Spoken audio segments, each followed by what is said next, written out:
Nama saya Laode Jimmy Nur Hadi, NIM 20110089. Di sini saya akan mempresentasikan hasil UTS saya. Di sini sudah ada nomor 1 yang di soalnya seperti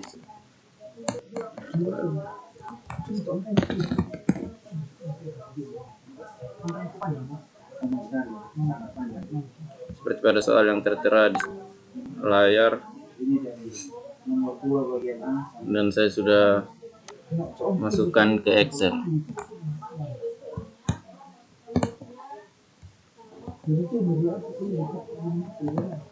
Di sini sudah terdapat lokasi dan kriteria, yakni sesuai pada soal.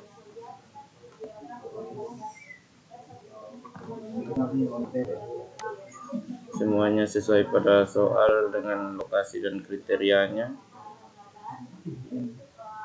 Dan di sini saya jadikan minimum dan maksimalnya ya dengan min ini dan B5, B3 dan B5 sampai selanjutnya, begitu juga dengan max B3 dan 5 dan seterusnya. Berikut dijadikan normalisasi K1 dibagi dengan ini hasil dari K1, yaitu B3 dibagi B8, ini dibagi max.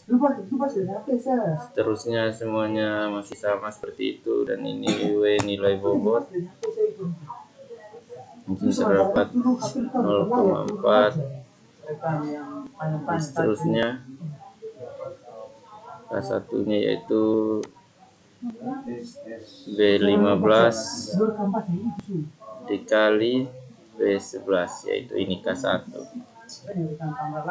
dikali bobot dengan hasil begini, dan semuanya masih sama seperti ini.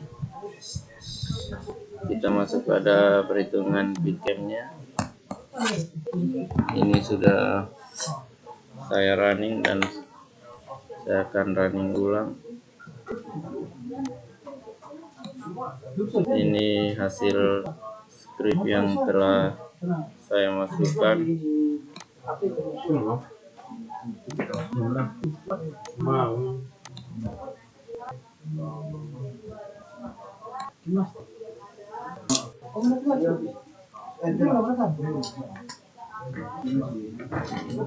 Masih jaring, masih lag. Dan ini hasil running dari nomor 1. Oke, selanjutnya nomor 2.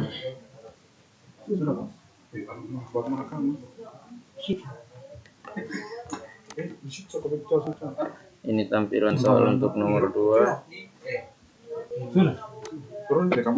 Dengan soal begini, saya telah memasukkannya ke Excel dengan tabel berikut, yaitu ada kandidat, yaitu kandidat K1, K2, K3 dan seterusnya, dan dengan data-data yang sama seperti di soal dengan ABCD-nya.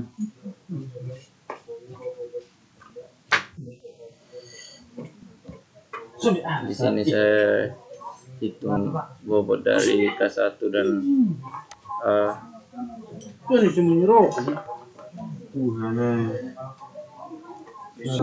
ya, tampak seperti ini semua: bobot 1, bobot 2, bobot 3. Ini bobotnya dan ini rumusnya. A9 dibagi A9, terus ditambah A10, ditambah ini dan seterusnya. Terus sama juga dengan bobot kedua dibagi ini, terus A9 dan seterusnya masih sama semuanya, menghitung nilai bobot. Dan ini S-nya. S-nya yaitu rumus dari ini pangkat bobot kali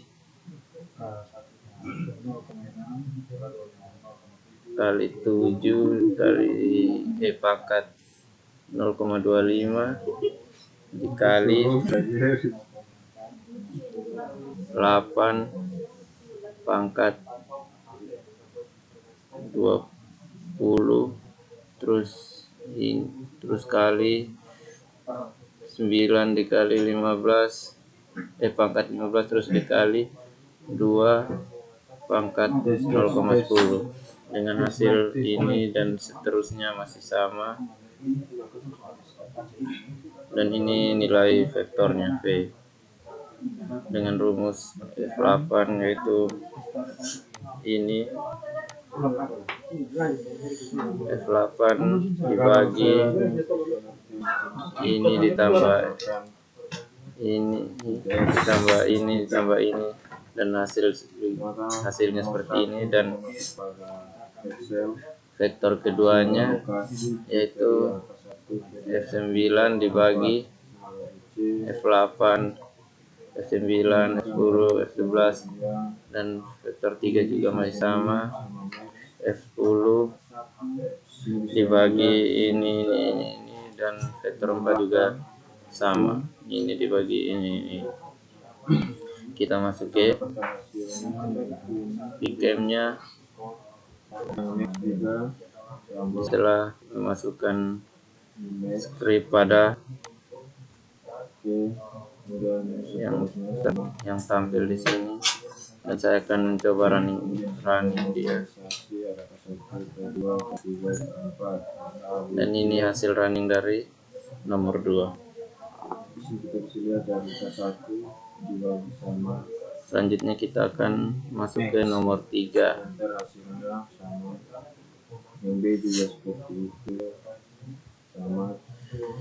Pada soal ini sama juga dibagi dengan max.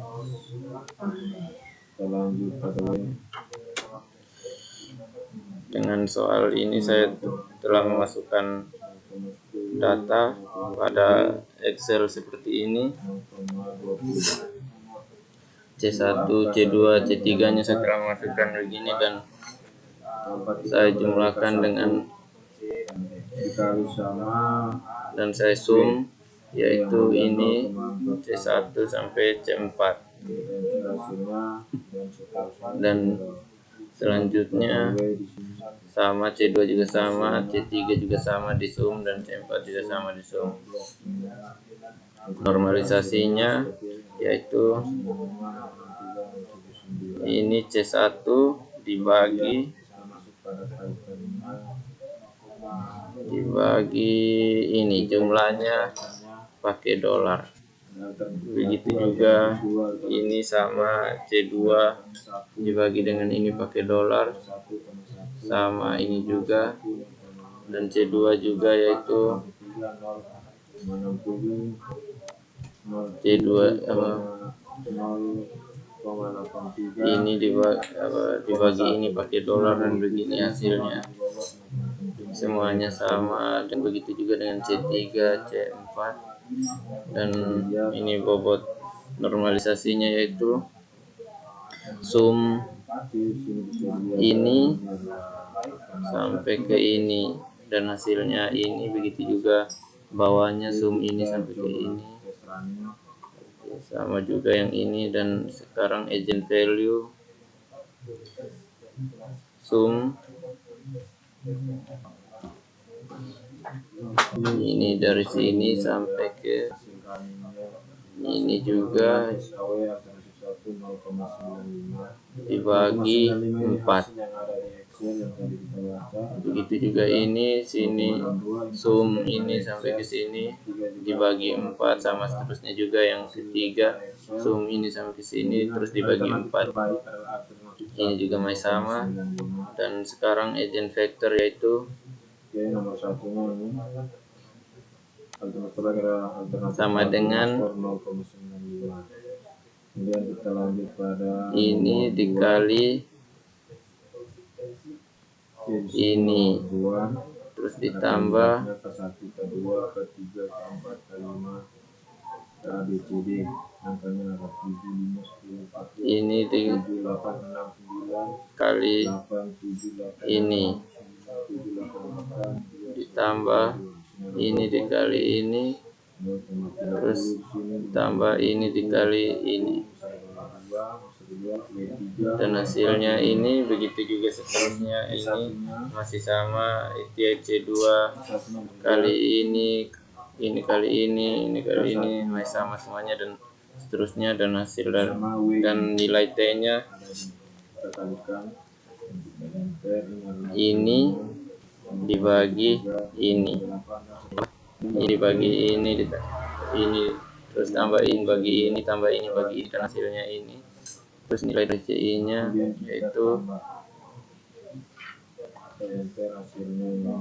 nilai T dibagi 4 kurang 1. Begitu juga nilai ininya, RI nya 0,9, dan CR nya ini dibagi ini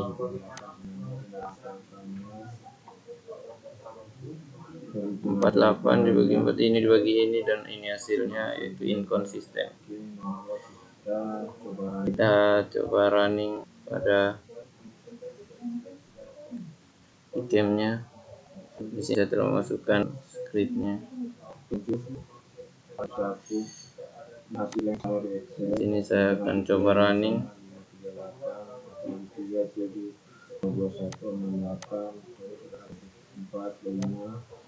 Ini juga alternatif terbaik adalah alternatif 3 menskor 7,21. Dan ini hasil runningnya.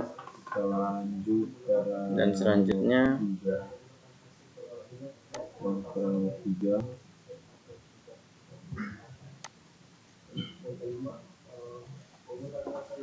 Di sini terdapat pertanyaan kedua dan masih dengan menggunakan data yang sama, dengan data yang seperti ini. Dan di sini kita langsung lanjut ke Python-nya, dan saya running.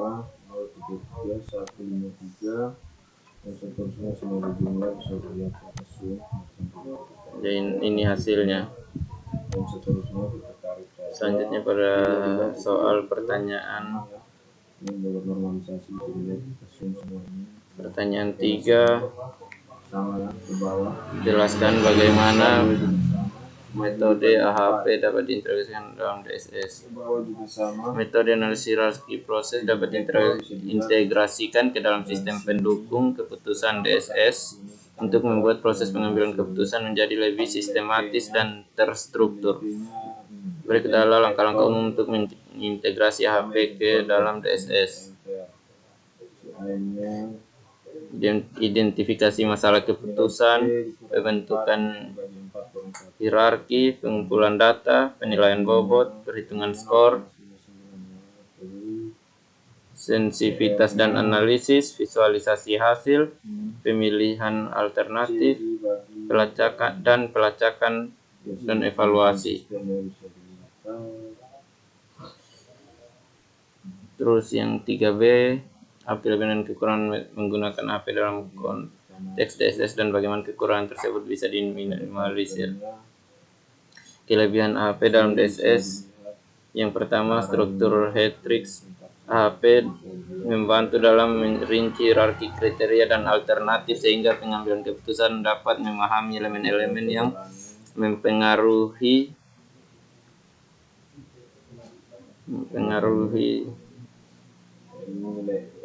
keputusan secara lebih terstruktur. 2. Bobot relatif. AHP memungkinkan pengambilan keputusan untuk memberikan bobot relatif untuk setiap kriteria dan alternatif yang membantu dalam memodelkan preferensi dan prioritas mereka. Yang ketiga, analisis sensitivitas. HP memungkinkan analisis sensitivitas untuk memahami sejauh mana perubahan preferensi mempengaruhi hasil keputusan. Keempat, penanganan data subjektif. HP bisa mengatasi ketidakpastian dan subjektivitas dalam preferensi pengambil keputusan melalui matriks perbandingan berpasangan. Kekurangan dari HP dalam DSS yaitu kompleksitas perhitungan. HP dapat melibatkan perhitungan yang rumit, terutama jika hierarki memiliki banyak kriteria dan alternatif.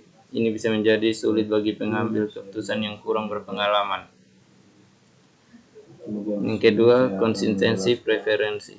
HP mengandalkan pengambilan keputusan untuk memberikan preferensi konsisten dalam matriks perbandingan berpasangan. Konsistensi seringkali menjadi masalah dan memerlukan perhatian khusus. Yang ketiga, subjektivitas. Meskipun HP dirancang untuk menangani subjektivitas, hasilnya masih bergantung pada preferensi pengambilan keputusan yang dapat bervariasi dari satu individu ke individu lain. Cara mengatasi kekurangan HP dalam DSS. Yang pertama, pendidikan dan pelatihan. Memberikan pelatihan kepada pengambil keputusan tentang bagaimana menggunakan HP dan matriks perbandingan berpasangan. Ini membantu mengatasi masalah kompleksitas dalam perhitungan. 2. Validasi dan konsistensi. Melakukan validasi dan verifikasi matriks perbandingan berpasangan untuk memastikan konsistensi preferensi pengambilan keputusan. Teknik-teknik seperti perhitungan rasio konsistensi CR dapat digunakan untuk mengukur konsistensi. 3. Kombinasi dengan metode lain. Kekurangan HP dapat diminimalisir dengan mengintegrasikannya dengan metode seperti analisis multi kriteria MCDM atau analisis pilihan ternary atau opsi yang mungkin lebih sesuai dalam beberapa situasi. Transparansi. 4. Transparansi dan dokumentasi. Mencatat dan mendokumentasikan seluruh proses HP secara terinci, termasuk matriks perbandingan berpasangan yang digunakan sehingga dapat dicermati dan divalidasi oleh pihak lain. Yang kelima, diskusi dan konsultasi. Mendorong diskusi dan konsultasi dengan anggota tim atau pemangku kepentingan lainnya untuk mengeksekutif dan memastikan keputusan yang lebih objektif. 6. Penggunaan perangkat lunak dukungan keputusan. Menggunakan perangkat lunak khusus yang mengotomatisasi perhitungan HP dan menyediakan variasi hasil untuk mempermudah proses dan mengurangi kesalahan manusia. Sekian itu dari penjelasan untuk nomor 3, pertanyaan 3. Dan selanjutnya nomor 4. Terlalu tinggi menunjukkan ketidakkonsistenan dalam perbandingan. Perlu ada revisi. Hasil akhirnya Berikut soal pada nomor 4.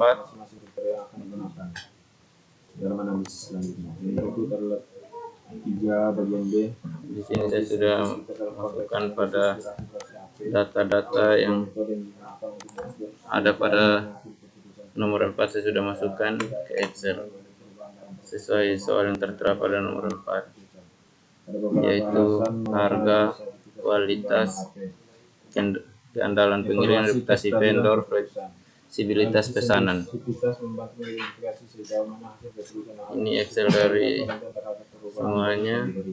Alternatif dan kriterianya sudah saya masukkan di sini. Jumlah yaitu dengan sum ini sampai ke sini sama, yang kedua juga ini sampai sini di sum, ini juga masih sama di sum, ini juga masih sama, dan yang juga di sini kita normalisasikan lagi dengan rumus ini dibagi jumlah dengan dolar, menggunakan dolar. Begitu juga dengan keduanya, kualitas, keandalan, reputasi dan fleksibilitas masih sama, dan ini juga masih sama hasil normalisasi dengan rumus ini dibagi jumlah dengan dolar, sama semuanya. Di sini juga dibagi ini keandalan dibagi jumlah dengan dolar, sama semua begitu. Dan di sini bobot normalisasinya dengan menggunakan pengambilan keputusan rumus sum yaitu dari sini sampai ke sini. dalam mengintegrasi AHP ke dalam DSS. Di sini agent value yaitu di sum ini sampai ke sini dan dibagi 5. Dan perhitungan skor Sama juga bawahnya seperti itu, sama semuanya. Dan di sini agent vektor dengan rumus dolar sama dengan kurung dolar ini kali dalam konteks DSS. ini, Beberapa kelebihan terus ditambah ini dikali ini, ditambah ini dikali ini dikali ini, dan ini dikali ini, dan hasilnya seperti ini. Sama juga dengan kedua, 3. Di sini juga perhitungan nilai T dengan rumus sama dengan cara mengatasinya adalah pendidikan dan pelatihan. ini dibagi ini, terus ini dibagi ini dibagi ini, ditambah ini dibagi ini, ditambah ini dibagi ini, ditambah ini dibagi ini, dan tambah ini dibagi ini, dibagi 5, dan hasil T-nya seperti ini. Itu adalah jawaban nomor 3. Dan rumus RCI yaitu K20 ini dikurang 5 dibagi 5 kurang 1, dan ini nilai RI-nya, dan ini CR-nya, konsistensinya yaitu ini dibagi ini, dan ini hasilnya nilai random konsisten. Dan kita masuk pada Python-nya atau Picam-nya. Di sini saya telah memasukkan skripnya, dan saya akan mencoba untuk running ulang.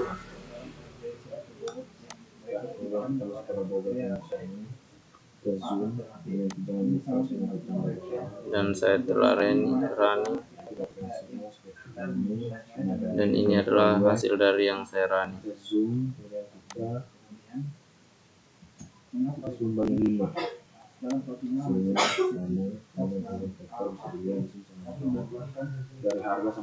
Terima kasih, sekian dari penjelasan saya.